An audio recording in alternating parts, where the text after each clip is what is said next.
ನಿಶಾಂತ್ ಅಂತ ನಮ್ಮದು ಪಣಸ್ಮಾಕ್ನಹಳ್ಳಿ ಗ್ರಾಮ. ಪಣಸ್ಮಾಕ್ನಹಳ್ಳಿ ಗ್ರಾಮದಲ್ಲಿ ಸರ್ವೆ ನಂಬರ್ 15 ನಮ್ಮದೇ ಸರ್ವೆ ನಂಬರ್. ಅದು ವಿ ಗೋಪಾಲ ಸ್ವಾಮಿ ಅನ್ನೋರು ನಮ್ಮ ದೊಡ್ಡಪ್ಪ ಹೆಸರಲ್ಲಿ ಬರುತ್ತೆ ಅದು ಸರ್ವೆ ನಂಬರು. ಏನು ನಮ್ಮ ಹಳ್ಳಿಯಲ್ಲಿ ನಾವು ಸುಮಾರು ಒಂದು 30 ವರ್ಷಗಳಿಂದ ನೀಲಗಿರಿ ಗಿಡಗಳನ್ನು ಬೆಳೆಸ್ಕೊಂಡು ನಮ್ಮ ಒಂದು ಅರ್ಧ ಎಕರೆ ಜಮೀನಲ್ಲಿ ಬರ್ತಾಯಿದ್ವಿ. ಈ ಹಿಂದೆ ಯಾರೋ ಒಂದು 2-3 ದಿನ ಹಿಂದ್ಗಡೆ ನಮ್ಮ ತೋಟಕ್ಕೆ ಬೆಂಕಿ ಹಾಕಿದ್ದಾರೆ. ನಾವು ಇವತ್ತು ಬೆಳಗ್ಗೆ ಬಂದು ನೋಡಿದಾಗ ಫುಲ್ ಎಲ್ಲ ಸುಟ್ಟೋಗಿದೆ ಗಿಡಗಳು.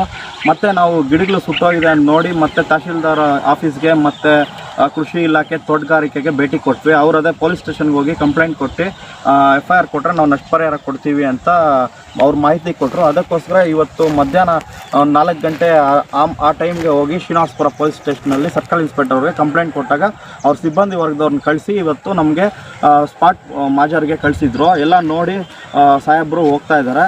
ಇದು ನಮ್ಮ ತೋಟದಲ್ಲಿ ಈ ಘಟನೆ ನಡೆದಿದೆ ವೀಕ್ಷಕರೇ. NK ಚಾನಲ್ ಅಂತ ಇಟ್ಕೊಂಡಿದ್ದರು, ಜನಗಳಿಗೆ ಸೇವೆ ಮಾಡ್ತಾಯಿದ್ದಾನೆ ಅಂಥವ್ರದ್ದು ಬಂದು ಆ ಸೇವೆನೋ ಇನ್ನೊಂದೇನೋ ಅವರು ಜೀವನ ಇದ್ದಿದ್ದು ಒಂದು ಅರ್ಧ ಎಕರೆ ಜಮೀನು ಇದು ನೀಲಗಿರಿ ತೋಪು ಮಾಡಿಕೊಂಡು ಜೀವನ ಮಾಡೋಣ ಅಂತ ಕಟ್ಟಿಂಗ್ ಟೈಮಲ್ಲಿ ಯಾರೋ ಕಿಡಿಗೇಡಿಗಳು ಬಂದು ಎಲ್ಲ ಬೆಂಕಿ ಇಟ್ಬಿಟ್ಟಿದ್ದಾರೆ. ಇಂಥ ಕೆಲಸ, ಇಂಥ ಅನ್ಯಾಯದ ಕೆಲಸಗಳು ಅದು ಒಂದು ಜೀವ ಏನಂದರೆ ನಮಗೆಷ್ಟು ಜೀವನೋ ಅದಕ್ಕೊಂದು ಜೀವ ಇದೆ. ಅಂಥ ಜೀವ ಇರೋದಕ್ಕಂತೂ ಸುಟ್ಟಾಕೋದು ಇದು ಒಳ್ಳೆಯ ಕೆಲಸಗಳಲ್ಲ. ಇಂಥವೆಲ್ಲ ಶ್ರೀನಿವಾಸಪುರ ತಾಲೂಕಲ್ಲಿ ನಮ್ಗೆ ಒಳ್ಳೆಯ ಹೆಸರಿದೆ, ತಾಲೂಕಿಗೆ ಒಳ್ಳೆಯ ಹೆಸರು ತಗೊಂಡು ಬರೋಕ್ಕಾಗಿದೆ. ಇಂಥ ಕೆಲಸಗಳು ಮಾಡಬಾರ್ದು.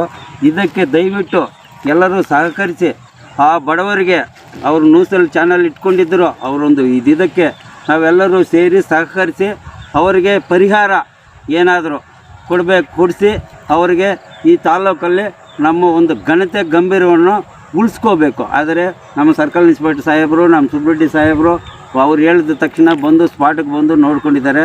ತಹಸೀಲ್ದಾರ್ ಸಾಹೇಬರು ಬಂದು ಒಂದು ಇನ್ಕ್ವೈರಿ ಮಾಡಿ ಅವ್ರಿಗೆ ಆಗಿರತಕ್ಕಂಥ ನಷ್ಟ ಪರಿಹಾರವನ್ನು ಗೌರ್ಮೆಂಟಿಂದ ಬರೋದು, ಗೌರ್ಮೆಂಟು ಯಾರೂ ಸುಮ್ಮನೇನಿಲ್ಲ, ಗೌರ್ಮೆಂಟ್ ಬರೋದು ಒಂದು ಸಹಾಯ ಆದರೆ ಅವ್ರಿಗೇನೋ ಸ್ವಲ್ಪ ಇದಾಗುತ್ತೆ. ಏನಂದರೆ ಈ ತಾಲೂಕಲ್ಲಿ ಬಡವರು ಇರೋದು ಜಾಸ್ತಿ, ಬಡ ಮಕ್ಕಳು ಊಟಕ್ಕೂ ಇಲ್ಲದೆ ಇದ್ದರೂ ಬಟ್ಟೆಗಳು ಹಾಕ್ಕೊಂಡು ನಾವು ಶ್ರೀನಿವಾಸಪುರಕ್ಕೆ ಬಂದುಬಿಡ್ತೀವಿ ಈ ಇದರಿಂದ.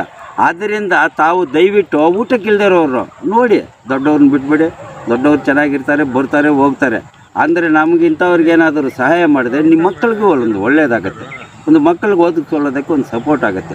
ಇಂಥ ಅನ್ಯಾಯ ಕೆಲಸಗಳು ಮಾಡಿದವರು ಆದರೆ ನಿಮ್ಮ ಕೈಯಲ್ಲಾದರೆ ಒಂದು ಲೊಕೇಶನ್ ಹಾಕಿ ಒಂದು ಬಂದೋಬಸ್ತ್ ಮಾಡಿಕೊಡಿ. ನಮಗೇನು ಕೇಸ್ ಬೇಕು ಅಂತೇನಿಲ್ಲ ಅವ್ರಿಗೆ, ಅರ್ಥ ಆಯ್ತಾ? ಏನೂ ಬೇಗಿಡ, ನಮಗೆ ಒಳ್ಳೇದಾಗಬೇಕು, ಒಳ್ಳೇದಾಗಿ ಬದುಕಬೇಕು, ಒಂದಾಗಿ ಬದುಕಬೇಕು. ಶ್ರೀನಿವಾಸಪುರದ ತಾಲೂಕಲ್ಲಿ ಒಂದಾಗಿ ಇರಬೇಕು.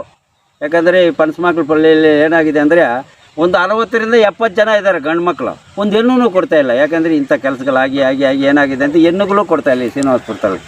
ಇಂಥ ಕೆಟ್ಟ ಕೆಲಸಗಳು ಮಾಡ್ದಿರಾ ಒಂದು ಮಕ್ಕಳಿಗೆ ಒಂದು ಹೆಣ್ಣು ಕೊಡೋದು ಮಾತ್ರ ಈ ಯಾವೇ ರಾಜಕೀಯದವರಾದರಾಗಲಿ ನಮ್ಮ ಲೈಫ್ಗಳು ಹೋಗಿದೆ, ನಮ್ಮ ಮಕ್ಕಳ ಲೈಫ್ಗಳು ಹಾಳು ಮಾಡ್ದಿರಾ ಒಂದು ಸಹಾಯ ಮಾಡಿ, ಒಂದು ಸಪೋರ್ಟ್ ಮಾಡಿ, ಒಂದು ಒಳ್ಳೆಯ ಹೆಸರು ತಗೋಬೇಕು ಅಂತ ನಾವು ಇವಾಗ ಒಂದು ಸ್ವಲ್ಪ ಏನೋ ಒಂದು ನಮ್ಮ ಕೈಯಲ್ಲಾದಷ್ಟು ಒಂದು ಕಂಟ್ರೋಲ್ ಮಾಡೋಣ ಅಂತ ನಾವು ಬಂದು ಎಲ್ಲದೂ ಒಂದು ನಮ್ಮ ಕೈಯಲ್ಲಾಗಿದ್ದು ನಾವು ಬಂದು ಸಹಕರಿಸ್ತಾಯಿದ್ವಿ.